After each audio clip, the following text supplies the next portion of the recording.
Mvutano kati ya wazalendo dhidi ya waasi wa M23 unaendelea kuwa mkubwa kufuatia mapigano yaliyojiri Jumatano hii Mei 14 mwaka 2025 kabla ya saa 6 mchana katika vijiji vya Chofi na Kasheke wilaya ya Kalehe pamoja na Kabamba na Mabingu eneo la Kabare huko Kivu Kusini nchini DRC.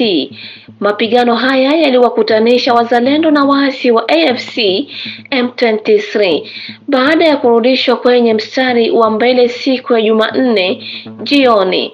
M23 walirudi kwenye mastaka asubuhi ya leo.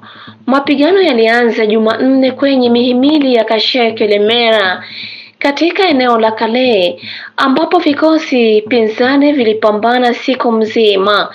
Ni majira ya jioni tu ndipo waasi wa M23 walirudishwa nyuma kutoka Katasomwa hadi bandari za Kasheke na Chofi kama ilivyoripoti Radio Okapi.